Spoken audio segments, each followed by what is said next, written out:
Assalamualaikum warahmatullahi wabarakatuh. Halo guys, di sini kami dari kelompok 3 akan memaparkan materi manajemen pendidikan tentang charter school dan privatisasi pendidikan masyarakat, yaitu sebuah analisis teori ras kritis. Oh iya, sebelum itu perkenalkan, inilah kelompok 3. Yang pertama, ada Diah Rizkia Damayanti. Yang kedua, ada Nurlaili Hidayatun Nikmah. Yang ketiga, ada Durratun Nafisah. Dan yang terakhir, ada Umi Tamami. Charter school adalah sekolah yang statusnya berada di antara sekolah swasta dan sekolah negeri. Sekolah ini terjangkau biayanya, namun tidak terikat dengan budget pemerintah dan sistem lempar tangkap guru yang tidak berkualitas.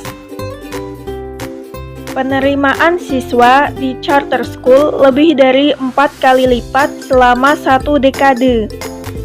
Selama 2011 sampai 2012, 2,1 juta siswa setidaknya di 40 negara dan distrik Columbia dididik di charter school. Departemen Pendidikan Amerika Serikat telah memberikan hibah charter school kepada negara bagian, organisasi manajemen charter school, dan kelompok seperti ACS dan NACSA. Memang, kenaikan pesat charter school telah mendapat dukungan erat termasuk perusahaan besar di seluruh Amerika Serikat. Charter school menerima dana publik tetapi dalam kebanyakan kasus tidak dijalankan langsung oleh distrik sekolah.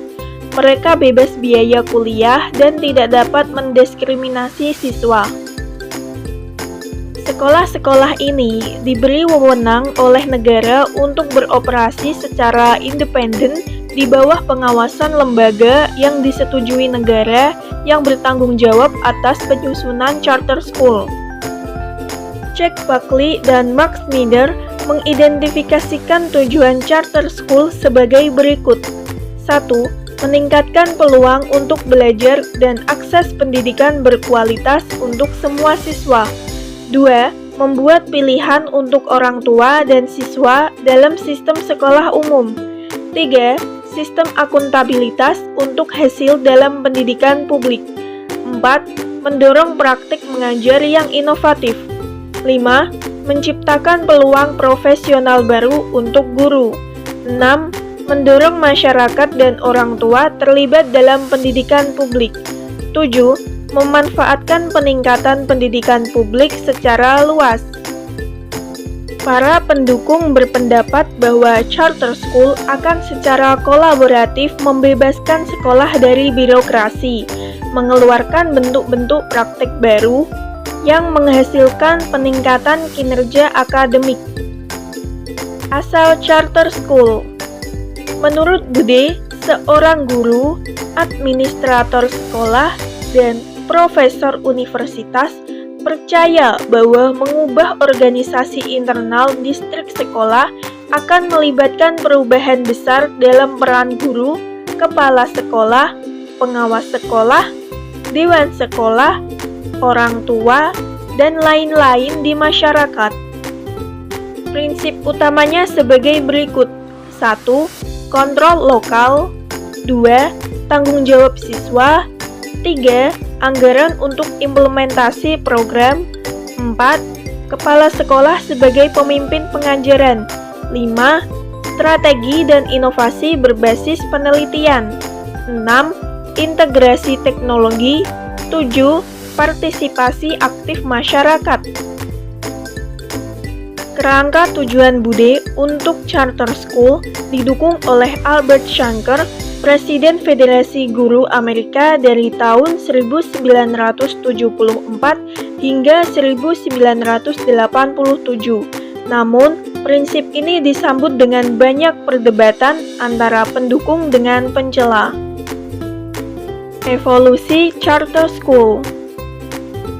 Legislatif negara Minnesota mengesahkan Undang-Undang Charter School pertama pada tahun 1992.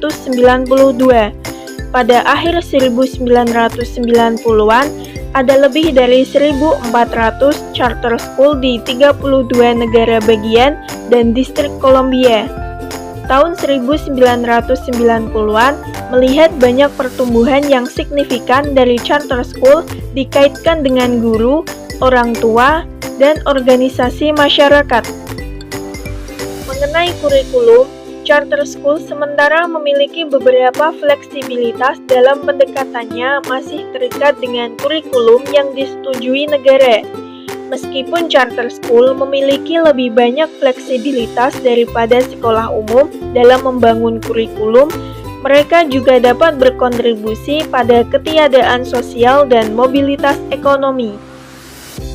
Menggunakan teori ras kritis untuk menganalisis persimpangan ras dan pendidikan. Munculnya charter school dan langkah untuk memprivatisasi pendidikan publik tidak disengaja tetapi merupakan hasil dari pemikiran yang baik di luar rencana.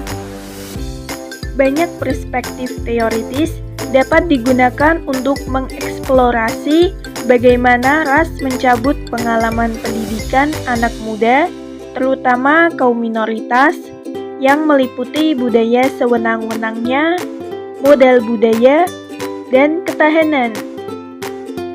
Modal budaya.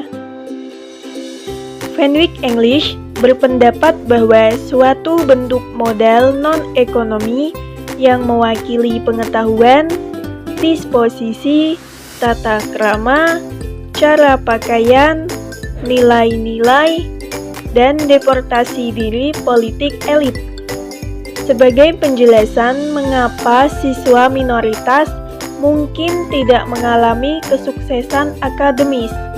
Teori ras kritis atau CRT. CRT muncul sebagai perspektif teoritis yang optimal untuk tahan persimpangan ras dan pendidikan.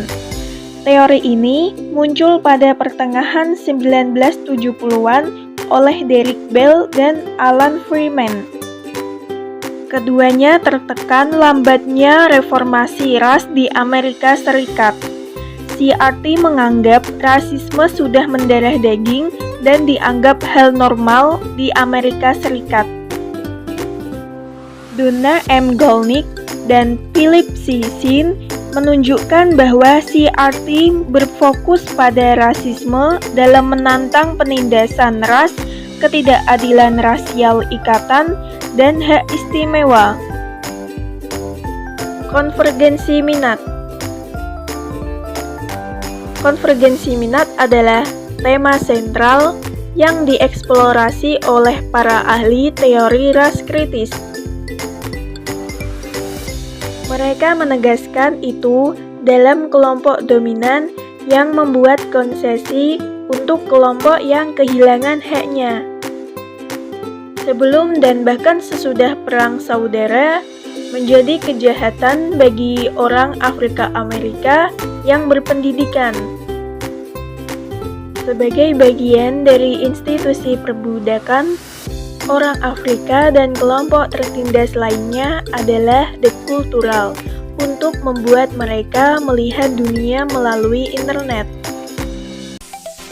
Oke, gimana? Sudah paham kan tentang apa itu teori ras kritis untuk menganalisis persimpangan ras pendidikan? Baiklah, sekian pemaparan materi dari kelompok 3. Semoga bermanfaat.